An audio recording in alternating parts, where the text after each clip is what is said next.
Happy Saturday, Zoom, everybody. How y'all doing? I'm doing great. Was running a little behind this morning as well, but now I'm back on track. Me too. Kathy, you look fuzzy today. I know. I don't know if it's my lighting or what. Clean your Still camera. look. But you Clean my still look camera? beautiful, fuzzy or Oh, not. thank you. Let me wipe off my camera. Maybe it's my camera. Maybe it's your camera. I don't know. Well, today we're going to talk about mindfulness, and I have to be honest and say I had no idea what we were really talking about. I mean, I had taken a few classes while I was teaching about it, and actually asked the guru to come and talk with us, but this guru is constantly learning, and she's in the middle of getting her administrator's degree, so she goes to school on Saturdays. But she had a website, and she focuses a lot on mindfulness for kids, which I think is a great place to start. If we can teach kids about mindfulness to begin with, then maybe we alleviate a lot of the problems that we find as we grow older and we can't handle everyday life, our emotions, mental illness, all of that stuff. And I say that my heart goes out to my aunt who lost her son yesterday morning. It was an overdose, but as I looked into it more and found out some more information, he had been suffering from mental illness.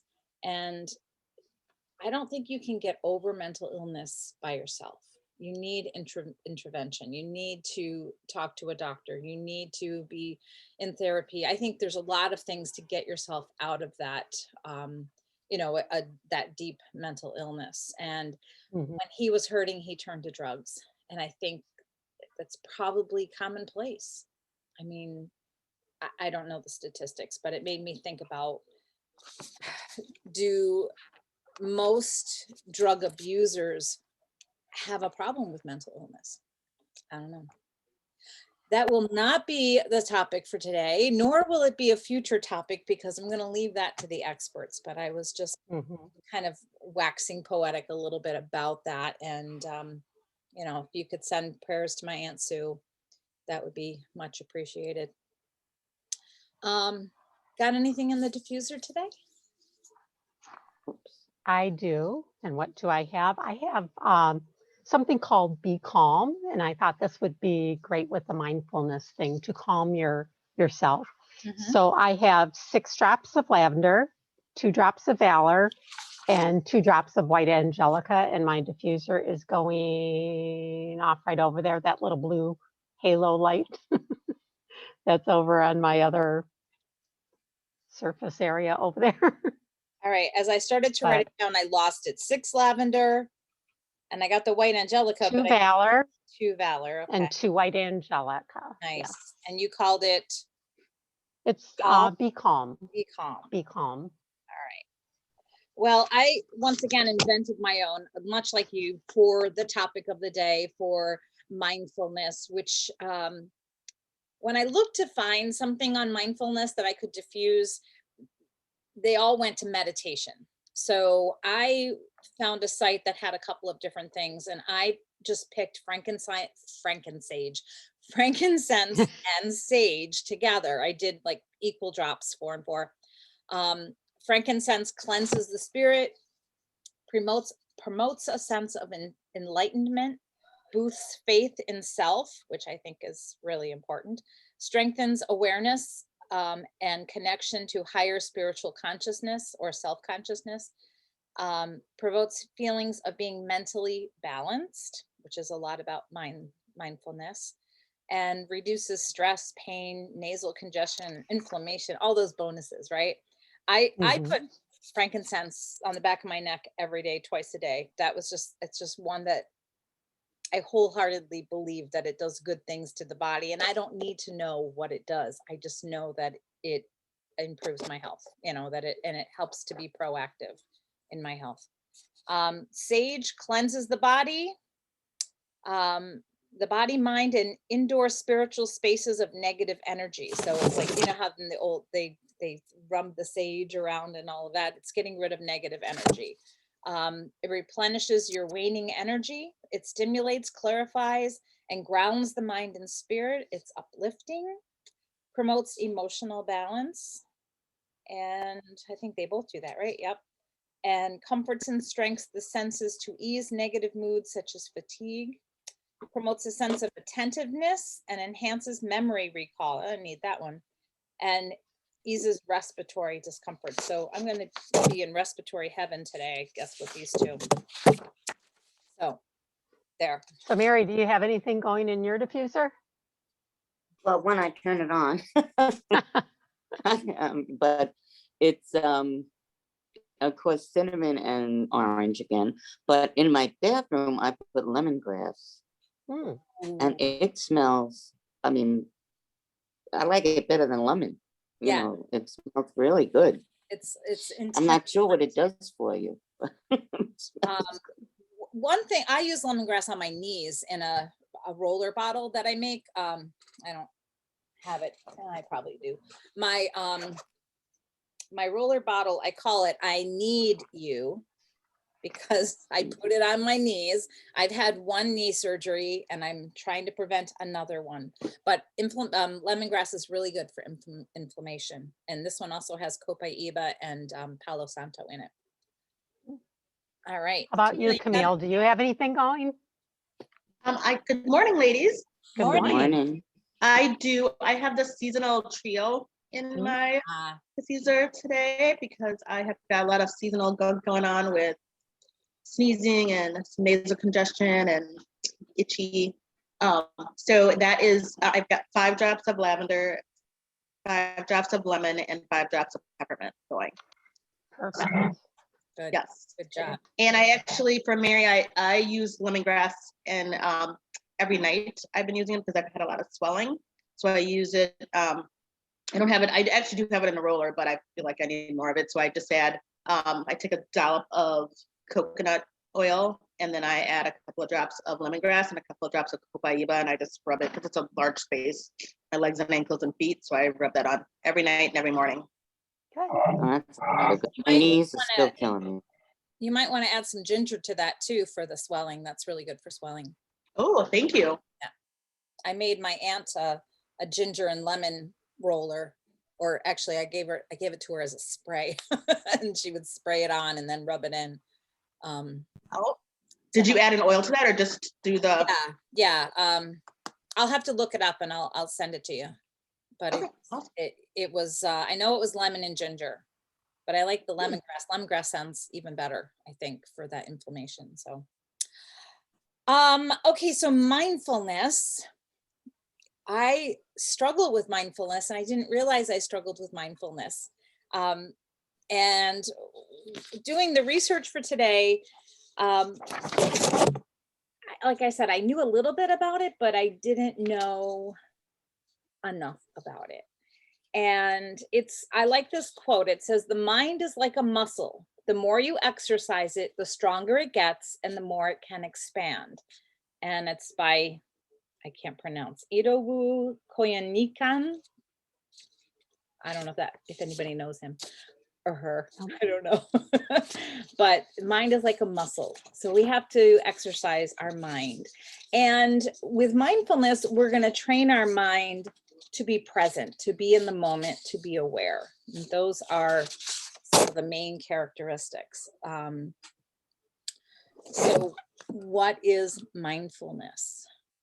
Mindfulness is living in the now, being present, living with intention, and noticing like the push and pull of your thoughts. So a lot of times we are in, like right now, I'm in the moment because the only thing I can do right now is focus on talking to you. And if I let my mind wander someplace else, I'm going to look like an idiot sitting up here going, I forgot what I was talking about. You know, you lose your train of thought. So being in the moment is when you're totally focused on something and you might acknowledge other thoughts that flash into your mind. But one gentleman said, you just say, thank you, mind. And then you let it pass, and you go back to the intention of whatever it is that you are doing. It's being attentive to yourself with a non-judgmental attitude. One phrase that came over and over again is mindfulness is kind of like being aware with kindness, like not judging yourself for whatever's coming into your brain, but kind of being a third party observer, and noticing those thoughts, but not making judgment on them, and just kind of seeing where you are. It's taming that inner critic that we all have and taking it out of the scenario, so that you can just notice and observe. And part of that part, I think, goes more to meditation, because when you're meditating, mindfulness and meditation are very closely related, but they're not the same thing. You can practice mindfulness through meditation. And a lot of people think that meditation is just clearing your mind of thought. And it's not really, because you can't do that. It's more about being aware of the thought and then refocusing, on the breath or whatever it is that you, what your intent is for that meditation. Let's see. What they did say was, if you want to practice being mindful, you want to practice mindfulness, you do it through meditation. And that's, and I mean just that, a practice. Practicing mindfulness can start with meditation, and maybe it's only 10 minutes, but where you sit and you are that observer. It says, go ahead, Kath. I was just going to say, so mindfulness is really one of the forms under meditation, correct? It's one of the things that, meditation could be a number of different things, but mindfulness is part of that meditation. Yes and no. Or I think it comes under meditation, and meditation comes under it, but mindfulness is not reserved for just one activity a day where you're meditating. Mindfulness is something you can apply to your whole life, every minute of your life, which I think is extremely difficult, but you want to strive for being in the moment, right?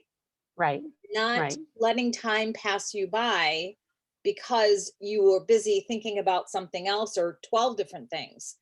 So mindfulness is more of like an active part of you that you are open to, paying attention to what you're doing in the present or what is happening in the present moment.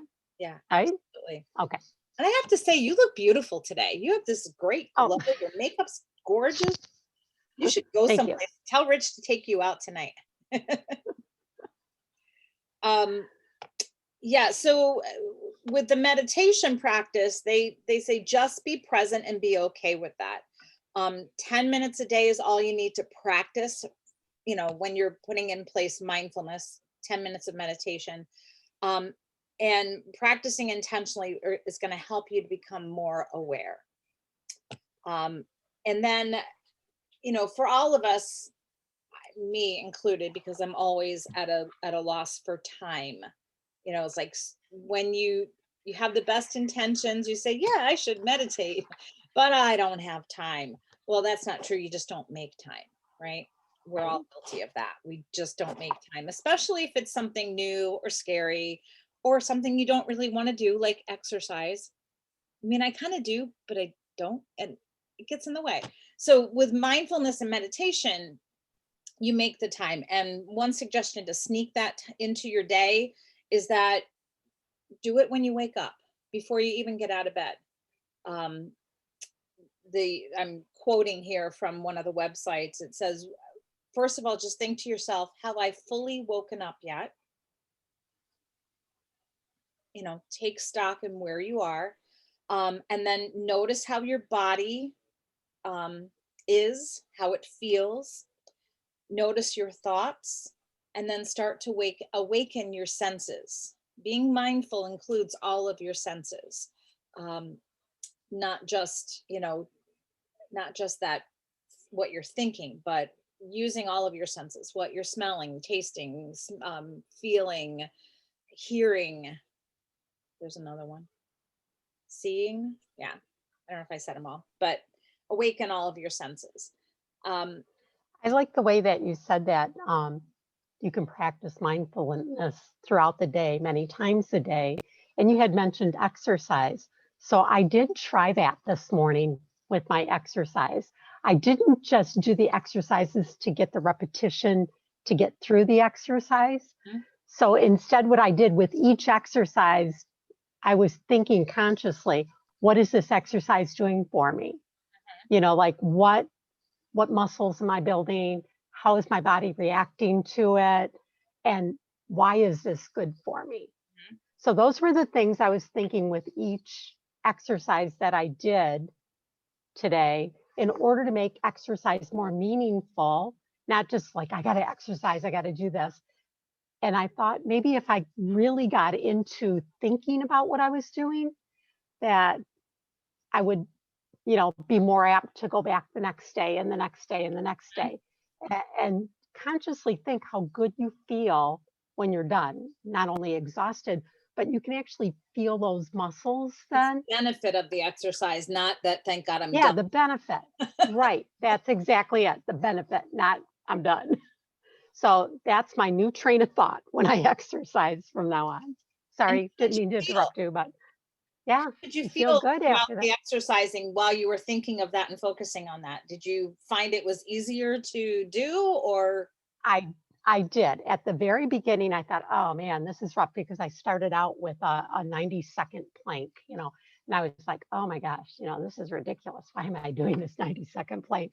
But then I started thinking of the muscles that it affects and the benefits of doing that plank, and then jumping into my other exercises of repetition, doing repeated, things that I do.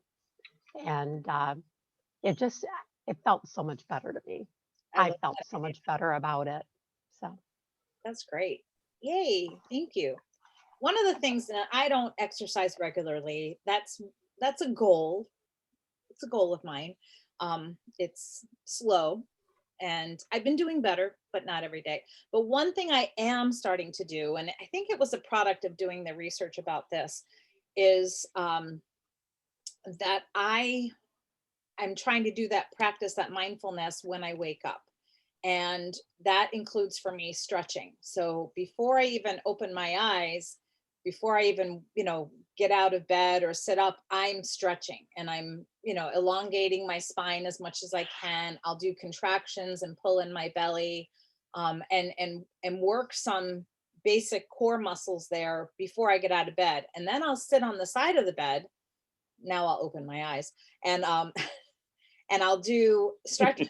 I'll, kind of do some yoga stretches, but still sitting on the side of the bed because I have that support, and I'm not fully awake yet, but it does help me awake, and I'll work my upper body and my neck and my head, my back and my core, and I'll work all of that. And then by the time I get to just about ready to stand, I'll stand like kind of upside down kind of thing, stretching over, and I get a stretch on the back of my legs. And that has made such a difference for me feeling good when I wake up, and also taking that time to be in the moment and feel all of those different muscles and wake them up properly. Because when you just hop out of bed and you don't do that, like, I don't know, doesn't it take a long time to wake up, and then you just feel sore? And so that's been one way that I've adapted mindfulness in my routine, and I'm liking it. I'm loving it, actually, because it actually helps me get up. My cat, on the other hand, does not love it, because the cat sits right there and it's like watching me, and she's be like, pet me, because she's used to me, petting her in the morning and giving her a little massage, and I'm doing this and she's like hitting me. She'll learn the new routine, I'm sure. So you can do anything mindfully, right? You're just going to use all of your senses to be fully present in one time frame at a time. And what they mean by that is very often we're engaged in an activity, or maybe we're only semi-engaged in an activity, and we can become distracted not only by the external stimuli, but by our own thoughts. And we can be stuck in the past, thinking about something that has already happened, and we can't let it go. Maybe there's an emotional tie to that. You're still angry about what somebody said to you, and you don't let that go. So you're really living in the past and not in the moment where someone else might be talking to you, right? We've all done that, right? You also can be living in the future. You could be thinking about what you're going to do tomorrow or the next day, or, when I lose this weight, I'm going to become a Broadway star again. And so your thoughts wander to time dimensions that you've lived in or you haven't lived in, instead of being right where you are in the moment. And we're all guilty of that. How many of you have had a conversation with somebody, and when they stop talking, you're like, and you have no idea what they said because your brain was someplace else, right? And I think that's really, go ahead. We got a lot in conversation, because even if we're engaged in the conversation, sometimes we're grabbed by something they say, and that sends us on a tangent about what we want to say, and then you miss everything else. So go ahead, Kath. I think that's, when you brought up with the children earlier, with kids being mindful and all, that's even talking in a conversation with them. When they're speaking to you, is your mind just like, for moms, grandparents, or aunts and uncles, whoever, or teachers even, when those kids come to you and tell you a story about something, sure, we don't have a lot of time sometimes to listen, but the time that they're go on and on and on. Right. And I think if we're paying more attention, you can also almost make it a little bit guided, where they will end their conversation, but it's also teaching them so much about being mindful, being present in a conversation when someone else is talking to them even, or telling them something. So yeah, I really like that about, being present for that conversation. One of the things that my friend does with mindfulness, and she works with young students. She has two girls who I think maybe just turned 6. They're twins. They're adorable. And she got into this several years ago, started practicing, but she was also teaching preschool at the time. And she was like, these little bundles of energy, they don't understand their own minds, and they don't understand their own feelings. And so she ties mindfulness to helping kids to understand where they are in the moment, and taking stock of how they're feeling, both physically and mentally, so that they can start to analyze, well, why am I feeling that way? What happened? How can I control my actions because of the stimuli? And so taking that, having the child, who she worked with, like 3 and 4 year olds, I think, having that child take responsibility for their own thoughts and actions, and getting to know themselves a lot more. It's very self-reflective. And she had great results with that. So she has a website,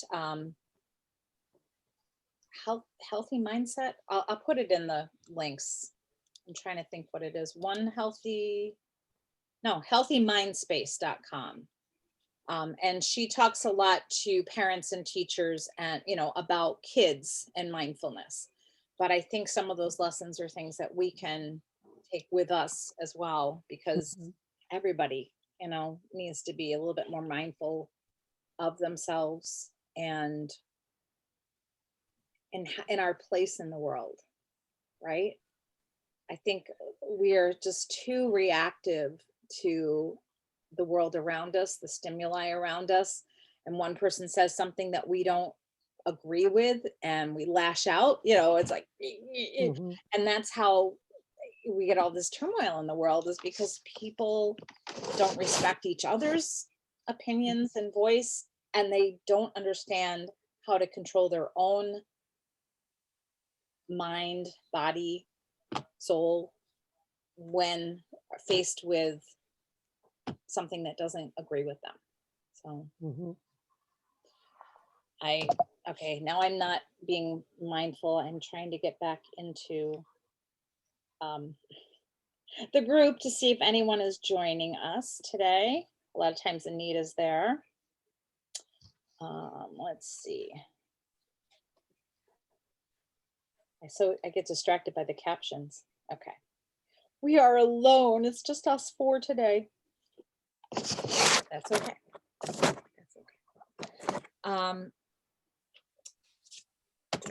Where are we now? Okay. So mindfulness, when you practice mindfulness, it's really good for your health.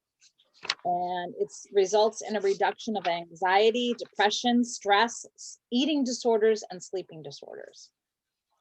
Which makes sense if you think about it, right? Because we've talked about this before, trying to get to sleep at night and your brain won't let you because you've got so many different thoughts coming and going. And I think part of that is coming to terms with those thoughts and allowing them to happen instead of fighting them. You know, you're drifting off to sleep. Maybe if you take that moment to take stock of the day or what you're feeling and put the feelings to bed, put the thoughts to bed to help you be more restful. I don't know. What do you think? Let's see. Mary and Camille, you can pipe in with anytime you'd like, just you know, if you have a comment or an experience or something you want to share, that's great. Go right ahead. No pressure. Oops. There's a lot of background noise going on. So sorry, Mary. Oh, I'm sorry. Oh, I got this app to try and teach me how to meditate. I do it at night. You know, I listen to it, they talk to you, you know, and then they play music. And sometimes I drift right off to sleep. Other times I'm listening and like, you're not helping me. But it does seem to, I'm trying to learn how to meditate. But, you know, I'll start to meditate and all of a sudden I'm like, did I put that on the grocery list? Or something. So I really need to practice this mindfulness and get it back, you know, because I've always been off on tangents. I go off on tangents all the time. So, but it's very interesting to sit here and listen, you know, so. And hopefully learn. So, I agree, Mary. Mindfulness for me is also really hard. It's hard. I go off on tangents all the time. So if I'm trying, like, so I joined Insight Timer, which is a free app to help with just that. So at the beginning of the year, they had like a 30-day mindfulness challenge, meditation challenge. So they had like a different person each day that led like a meditation each morning, which was really helpful. And what I learned about myself is that I do much better with meditations where it's like kind of guided breathing and a lot of counting, where that helps keep me on track.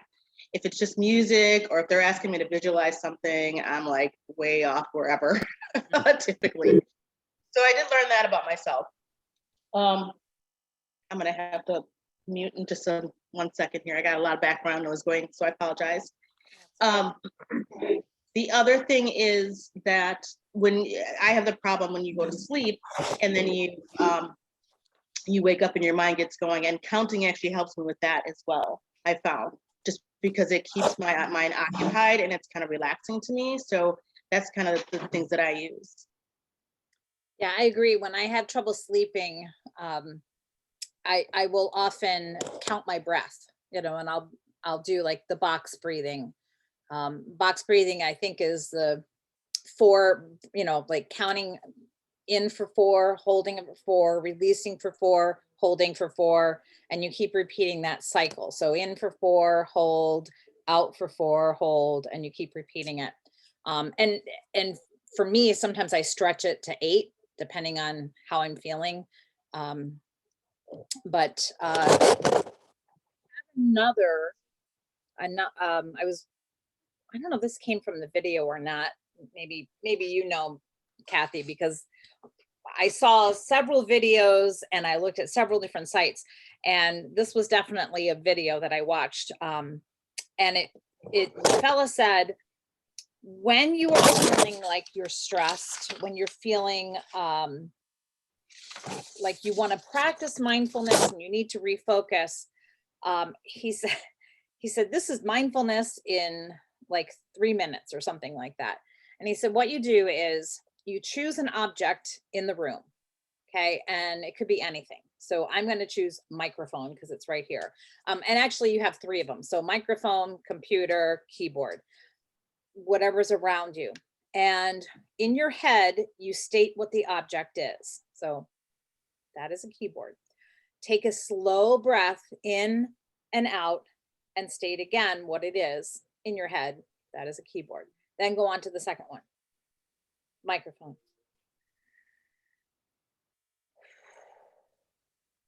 Microphone. Computer. Computer. And what that does is it helps you focus on those 3 specific things for that moment and kind of refocuses you. And he said, don't add any descriptors. So don't say my fantastic, amazing computer, because then that makes you think about other things. Okay. So just factually state the object. And it helps you to bring you into the here and now instead of focusing on the what ifs, you know, of a problem that you're contemplating. It just kind of refocuses you for the moment. Mindfulness is just basically an everyday strategy that you can use to make life less stressful, to make it more enjoyable. It helps you to transform your relationship with stress so that like problems aren't as bad, and that you can actually think clearly through those problems. And it can apply to everything that you do. I think something like mindfulness it feels so much bigger than it actually is when you think of it, but it really is just focusing on one thing and allowing yourself to kind of just observe it, enjoy it, take it in, Right. And that can have that profound effect. So it's also a mindset thing and kind of changing that. Even when you're driving, you know, like if I'm driving to work, and a lot of times I'll feel like I don't know, I manufacture anxiousness. I think a lot of times I'll be driving and I'll be like, why am I, and I can feel like, why am I anxious right now? Like, why am I, I'm just like driving home. And yes, maybe because I'm always thinking ahead too of like, okay, what am I going to have for dinner? And now what am I going to do for this? And it's already this time. But at any given time, it is what it is. So me being anxious about it isn't going to change that.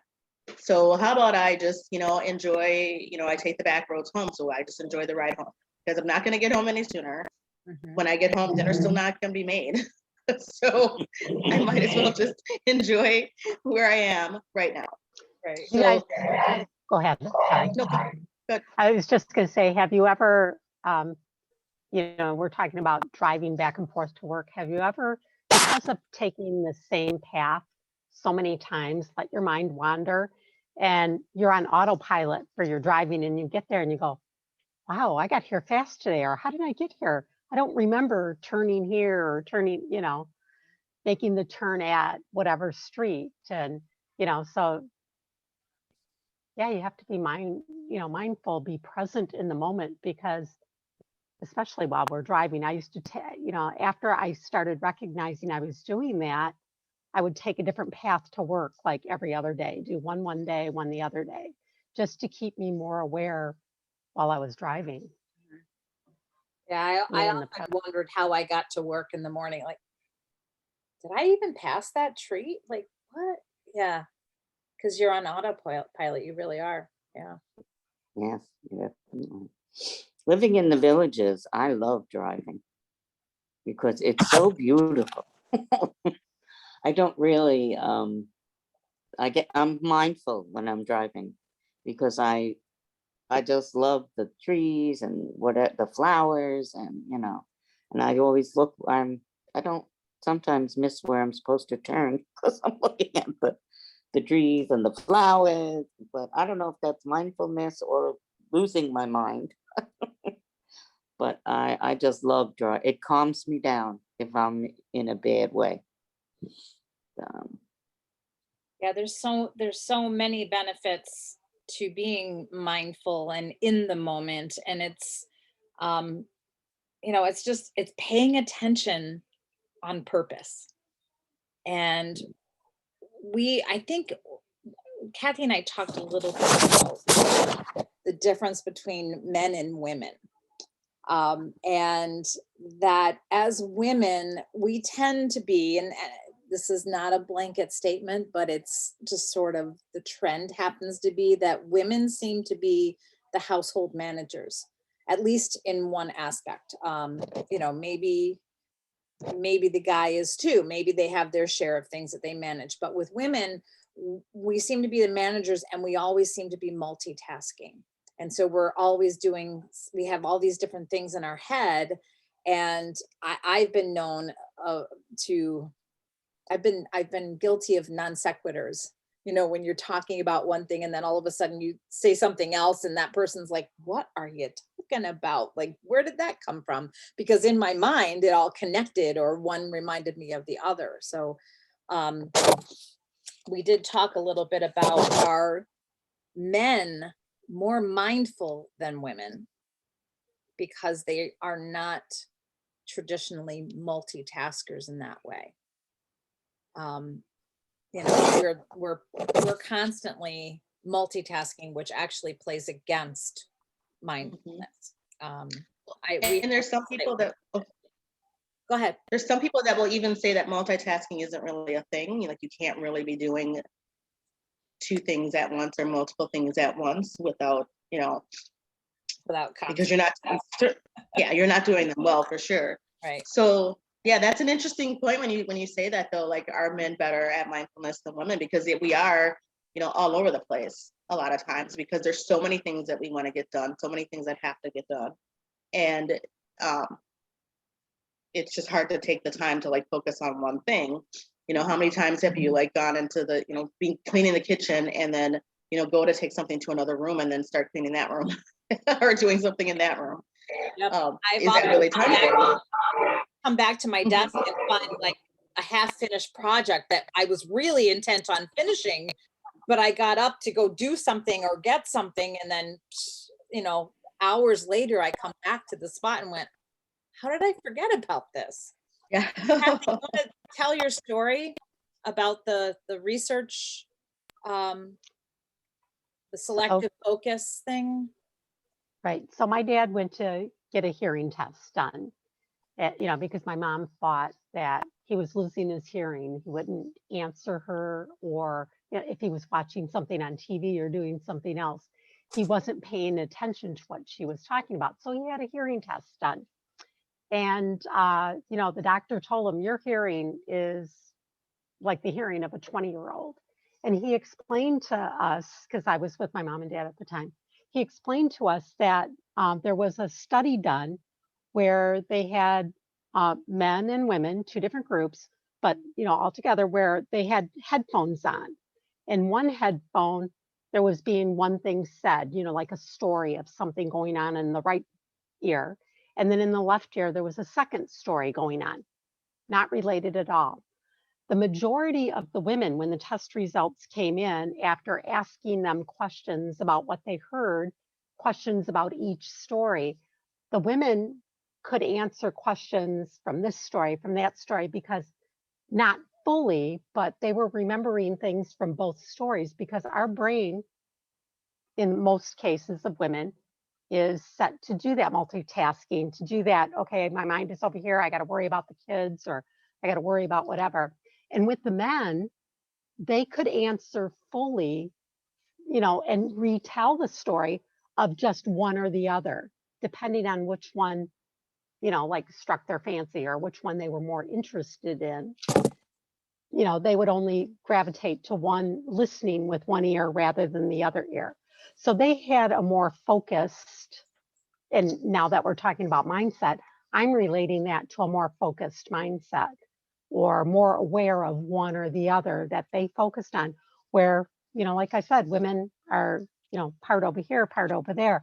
We could be, really intent on doing something that we're doing, but we can hear off in the background different things going on in our homes, whether it's with kids or another adult in the house or whoever.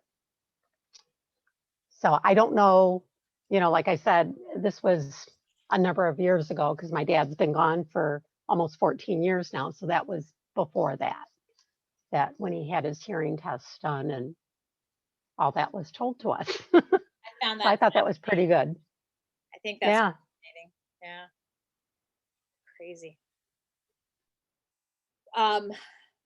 Another thought I had, this is nothing that is proven, or I don't know if there's research on this or not, but I was wondering if it becomes more difficult to be mindful the older you get, because there are more memories there that interfere with the here and now, and our minds tend to wander backwards. I don't know, it was just a thought, like, do we find, because it seems that it's a common dilemma that we lose our track of thought, or we forget what we're doing. We walk into a room and forget why we went in that room, and we have to retrace our steps to try to remember what it is we were doing. And I'm wondering if that is a product of age, and does that in turn affect our ability to be mindful of something? And if so, can we just solve that with more practice, more mindfulness practice? I don't know, maybe we need it more as we get older.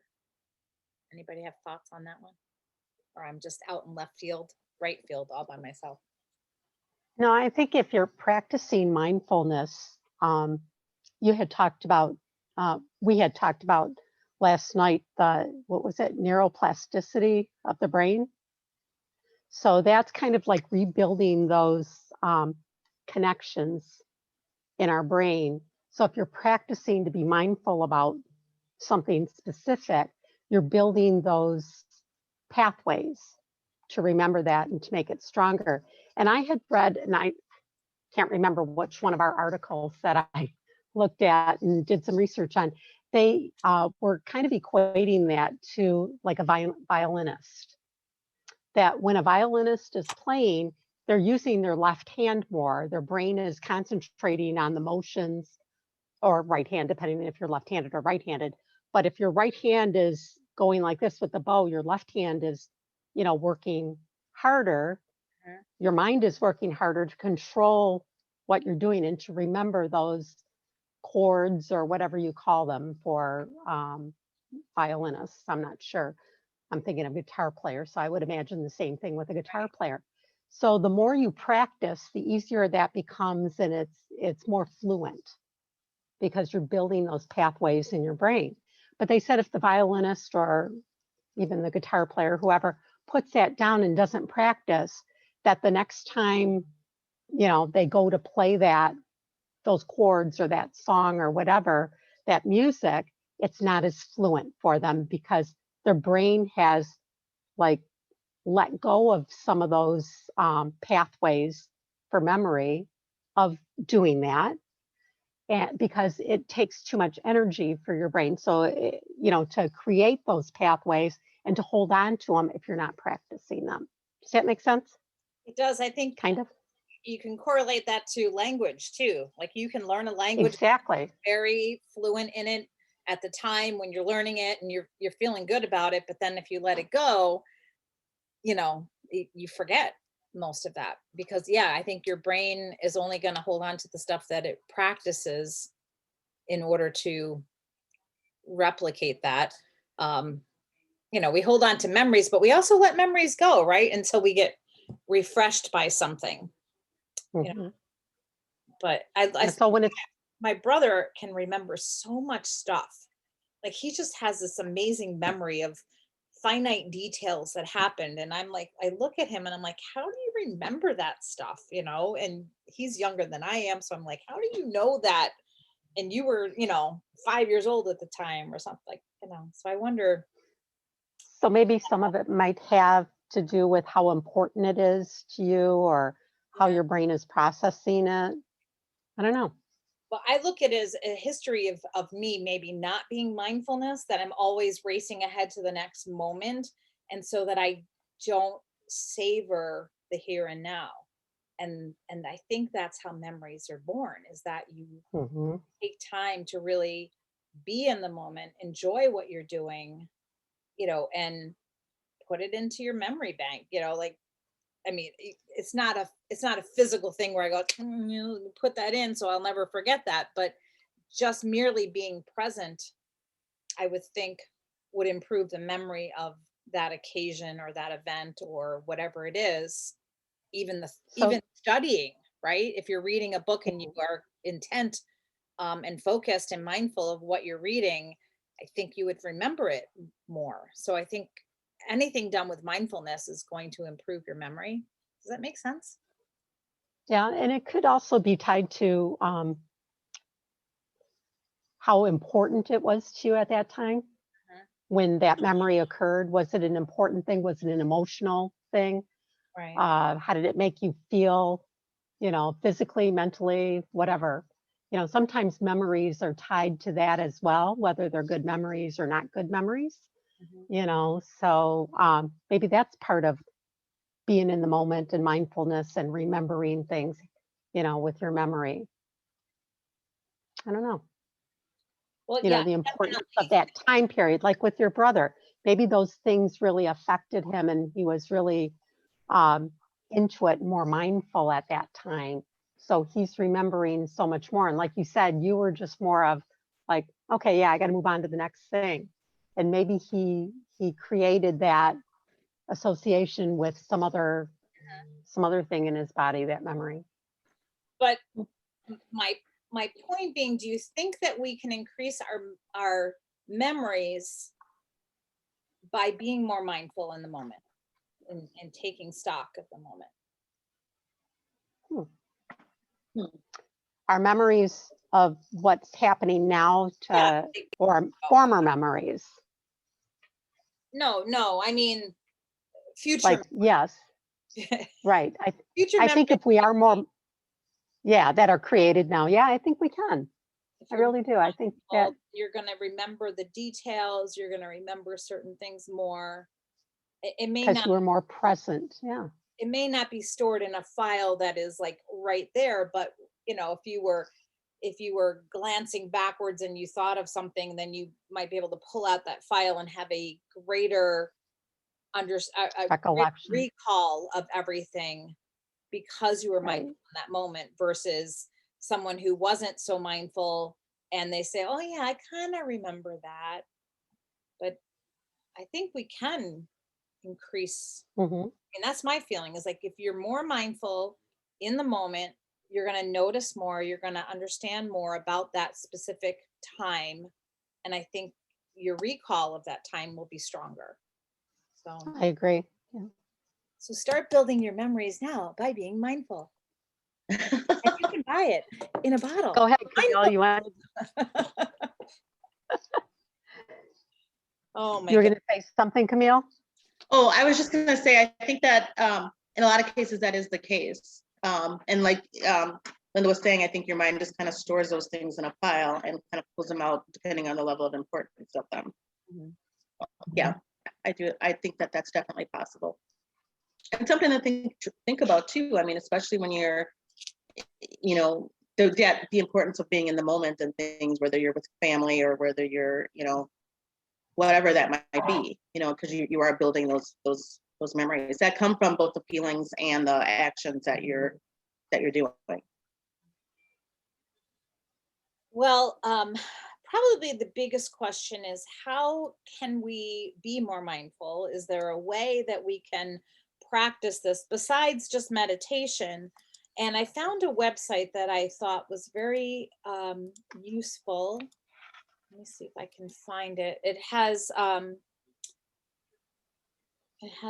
11 ways. I think there was another one with 25 ways, but maybe maybe not.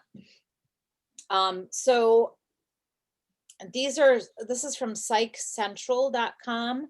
And it says these are just some ideas that can help you become more mindful. And so the first one they said is take a walk outside. Taking a breather outside is one of the most mindful things you can do. So walking in and of itself is very therapeutic. Taking a walk, taking a break in the middle of your day can calm your mind. It can decrease anxiety, increase your creativity. And I think just being out in nature can also be really therapeutic, because if you can just go outside and appreciate the beauty of nature, that can actually take place in your mind, or take the place of the negative thoughts or the worries and things like that. Just go out and be present in nature. Maybe you don't have to walk, but that was one of their ideas. Let's see, staying present is number 2, which is the whole definition of mindfulness, right? Stay present and in the moment, even when you find your mind drifting off. And they said, just practice that for 5 or 10 minutes a day, where you are just physically, mentally in the moment, and try not to wander off task. This one, the third one, I really like, because they talk about being creative, that when you create something, you're actually practicing mindfulness, because for anybody who's like worked on something, you have to be intently focused on that creation. I was out painting yesterday, and I just felt myself so calm and, focused on, and I wasn't really creating, I was just painting something that had existed in a previous life, and I was redoing it. But yeah, you get all focused because you want to do your best job on that. And being creative can help you be mindful. And I think vice versa, mindfulness can actually help with your creativity. Their fourth is to breathe, and we talked about that. They talk about a recommended 4-7-8 breath. So you breathe in through your nose for 4, count for 7 seconds while holding your breath in, and then let it out on 8. I love that breath. Yeah, that is Dr. Andrew Weil actually absolutely talks a lot about that. And he's amazing. He was the first, his book, The Spontaneous Healing, was the first book that I read that kind of got me into like the holistic naturopathic kind of path. And he talks a lot about that. And he actually has a couple of videos that are out on YouTube that kind of demonstrate how to do that breath, but it definitely is helpful. How do you spell his last name? Weil. What was the book again? Spontaneous Healing. I think it was his first one. Spontaneous Healing? Yes. Thank you. Mm-hmm. Great, thank you. Yeah, they mentioned Dr. Andrew Weil here, holistic expert guru. Do you know anything about the reasoning behind the 4-7-8? I don't actually. Well, we'll have to look that up. I don't know, and I do, because I learned that, and I learned it a long time ago. I do, and there's obviously different variations of it. Like I said before, I tend to do better with counting. So like, there's another one that I did through Insight Timer. Sarah Blondin is her name, and she does where you do breathe for. You start with breathing in for 3, and out for 3, and then in for 4, and then out for 4, and then 5, 6, and 6 is the maximum. And actually in between there, you're holding for 3 seconds, so that you're holding your breath for 3. So that is also really helpful as well. Do you increase but that? I don't know. Pardon me? Like, so if you breathe in for 4, do you hold for 3 or do you hold for 4? You hold for 3. Okay, so it's Yeah, always which to me, like, so, yeah, for me, I actually have changed that variation to exactly that. So whatever number I'm doing, I just breathe in for 4, hold for 4, breathe out for 4, because it's just easier for me to remember. right. But yes. My dad had emphysema, and with his lung rehab that he would go to at the hospital, they would do these breathing steps for him as well. And it was the 4, 7, 8. They would do that when you got when you could hold your breath longer and a little stronger. But yeah, he did those breathing exercises in pulmonary rehab. Breathing is good for you. Breathing is life. Breathing and water. Couple of other things they say: disconnect from your phone. Mindful people are aware that most things in this life are not an emergency, and that lets them completely disconnect from their phone at convenient times of the day. So they say you become a happier person when you can disconnect from your phone. This one, this next one kind of threw me for a loop, and it said, be bored. So it says you need to embrace that opportunity to be bored because it stimulates the mind for potential creativity. And it also primes the mind to be reflective and calm without getting too in your head. So letting your mind wander at times can be a good thing. So that almost seems like the opposite of mindfulness. So I think perhaps it's another part of the practice, is that you are really mindful and in the moment, and then other times you just allow yourself to not be in the moment and let your mind wander. I don't know. Maybe that's because we are typically so overstimulated. So if we don't have anything to do, the first thing that we do, we're grabbing the phone, or we are, we're have the TV on. Our mind is constantly needing to be stimulated, and so I can see how just kind of letting it like flow, and do what it wants and think what it wants, and kind of sparks the imagination and sparks, brings that back, because I think a lot of people, especially because of all the other outside stimulation, like the imagination kind of suffers and kind of deteriorates or diminishes. Yeah, that makes sense.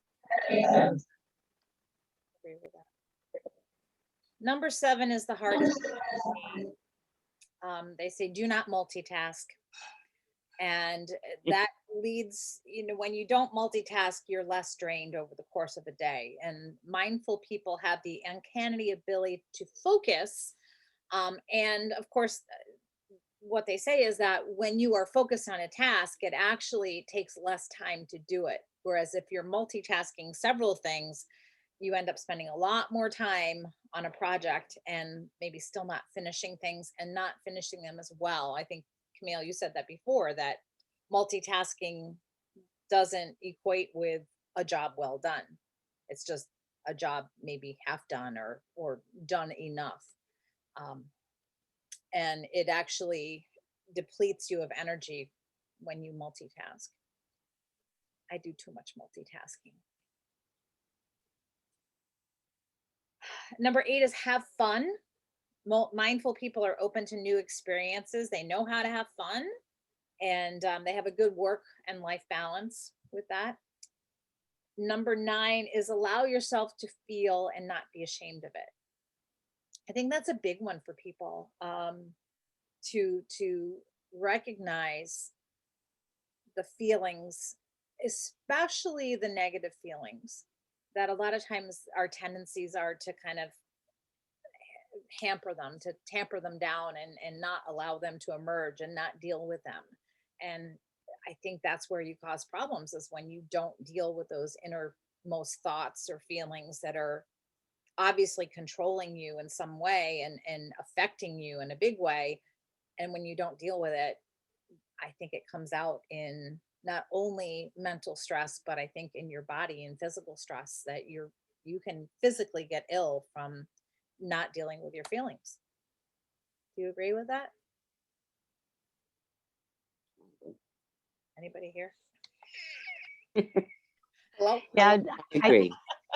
I think different feelings are held in different parts of your body too, you know, like anger and things like that in your liver and what's held in your, you know, between your shoulder blades.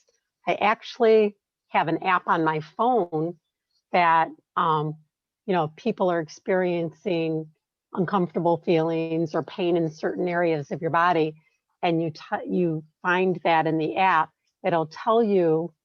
We learned that on the feelings class the other night, right, Camille? Yeah, And I put that on my phone and I was like, cool. okay, all right, got it. I think it was like $4.99 or something to get the Okay. app. So it's not expensive, and I don't think it's a monthly thing. I think it's you have the app now. Oh, really? I That's- think, but I'm not sure. I'll see when my bill comes. Yeah. Do you remember what it's called? The name of the app? Yep, I have. Yeah, let me grab my phone. It's like sitting right here in my little holder. But the book I think was called Feelings Buried Alive Never Die. Is that right? I think so. I have it think here. so. That was such a good class. Yeah, it was. Yep, Feelings Buried Alive Never Die. Let Like me find Carol- the app. Carol Truman. Who was it? Truman? Harriet Truman, did you say? Or Harold? Carol Truman, I think. Carol. I probably have it in my notes. Let's see. Actually, it's just called the Healing Feelings is the app. It's the app. Yeah, let me show it the.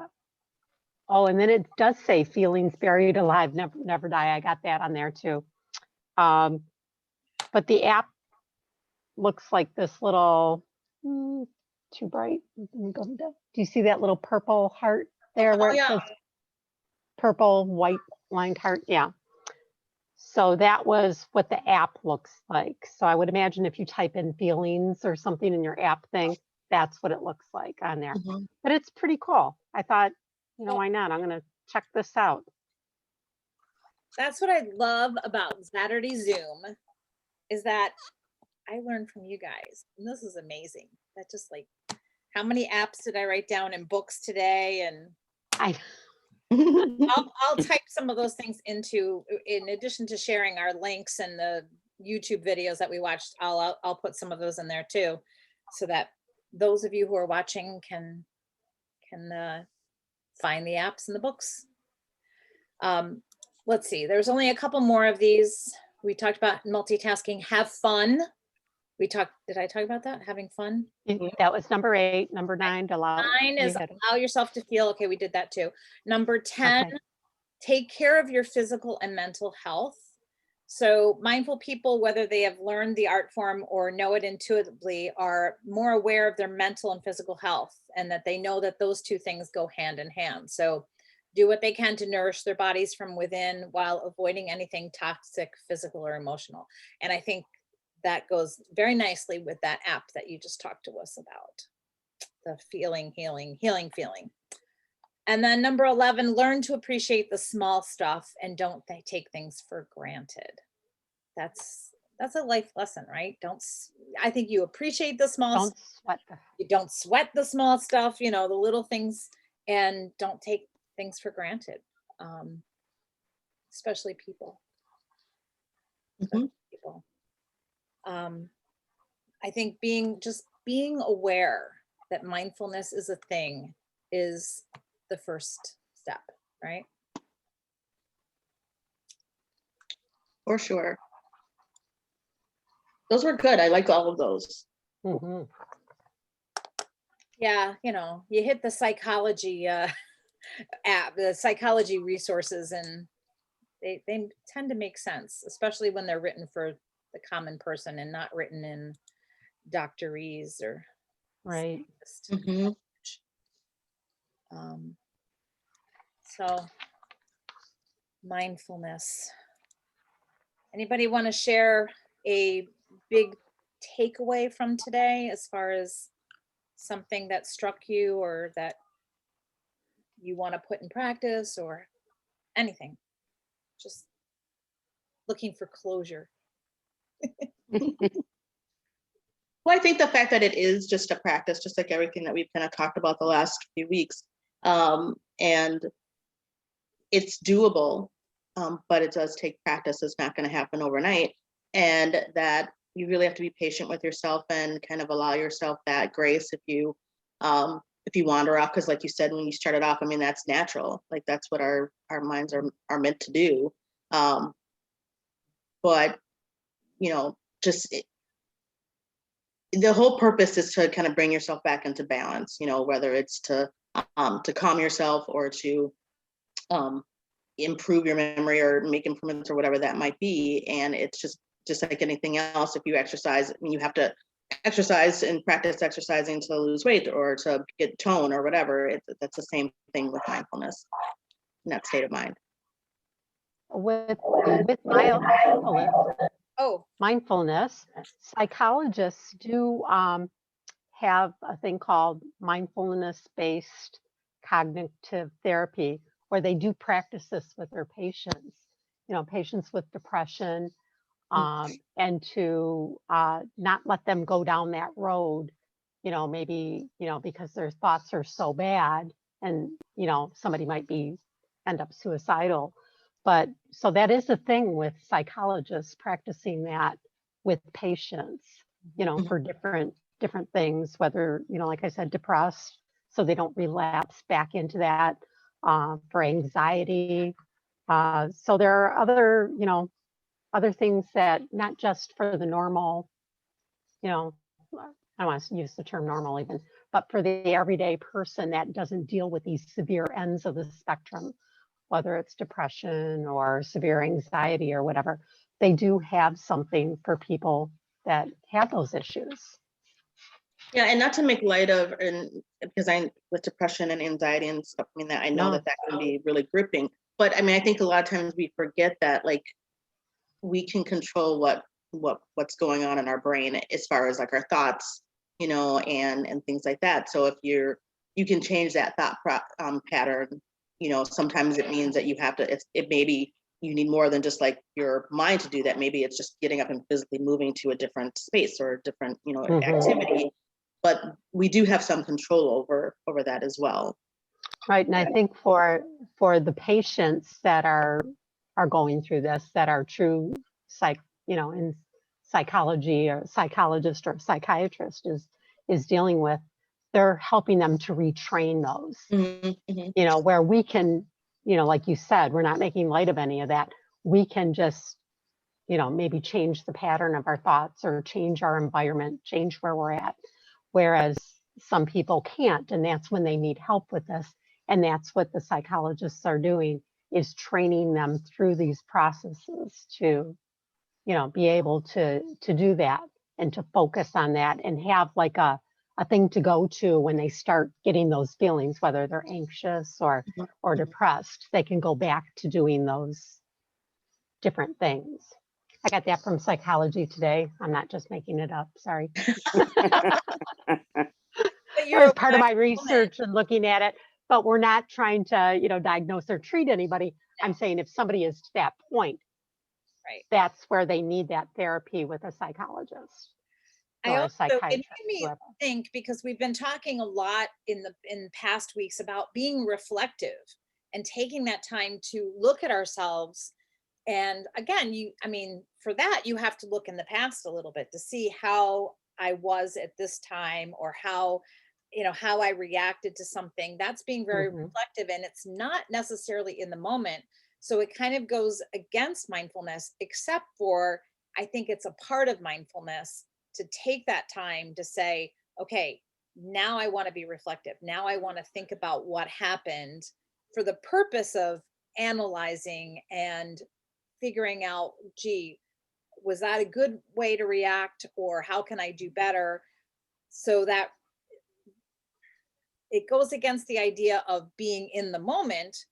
But I think you have to have those times of reflective behavior, reflective sessions where you analyze. Otherwise, what happens is you're going to repeat the same everything thing, and we deny it. And you know, by analyzing ourselves, that helps us to recognize issues and problems and successes. What did I do right there to make that come out the way it did? So had that thought we were talking about. Being reflective is dwelling in the past to some degree, but I think it's part of mindfulness in that taking that time, specific time, versus sometimes that reflective stuff comes in when you're trying to do something else. So you have to make time for being reflective. I guess that's what I'm trying to say. And I think that could also help for growth, like you said, for, future things. If something similar came up, how are you going to respond? What are your actions going to be? What are your, what are you going to think about? What are you going to say? So I think that reflective part is just as important as, being mindful in the present. If you can recognize that as a, a growth thing for you, or as for us. Well, I think we've A come. wonderful discussion, ladies. I thought so too. Yeah, I Very love interesting. Saturdays. I love Saturday mornings with you ladies. This is great. I don't know what we're talking about next week. We don't have any other answers, do we? We don't have anything to Any talk about. ideas? We'll have to come up with something unless you guys have a suggestion or two that we could look into. Yeah, please contribute. We'd love to hear, what you want to talk about too. There's just so many ways that we can grow in our lives and be reflective in ways to say, gee, why isn't this working? Why is this working? And I am going to start a journey, I think Monday. Actually, I've been starting a little bit to get ready for the big change, but my husband and I are going to do a plant-based diet starting on Monday for a week. It's the Rip Esselstyn 7-day rescue diet, and it's all plant-based, no oil, no, I don't think what else. No oils of any kind, but just all plant-based foods, a lot of oatmeal in the morning, and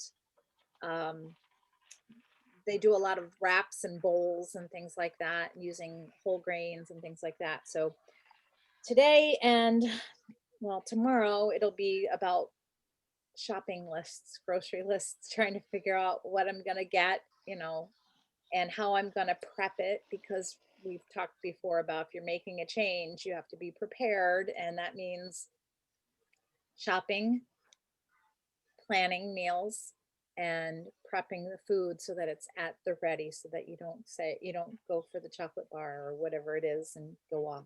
Yeah, there's very limited sugar, limited salt on this. And I purchased several books, and I've got tons of plant-based, vegetarian, vegan cookbooks around here. So I think I could do it easily with support, with my husband doing it too. So, and he's like, well, I'm relying on you. You have to cook. I'm like, Yeah. that's not going to be it. I'm going to tell you what to cook, and I'm going to put them in little boxes like we do. Because when we get HelloFresh, I put that meal in like those plastic shoebox containers, and I put them in the refrigerator. So everything you need to make that meal is in there and ready. So that's where I want to be for the dinners for next week. I want to have everything in a little box ready to go. So that way there's no mistakes, and there's no saying, oh, well, we forgot to do this or whatever.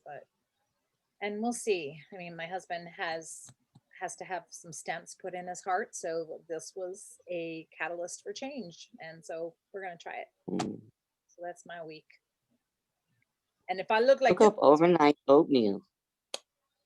Yeah, I've done the overnight oatmeal before, but I always feel like it dries up a little bit too much. I don't know.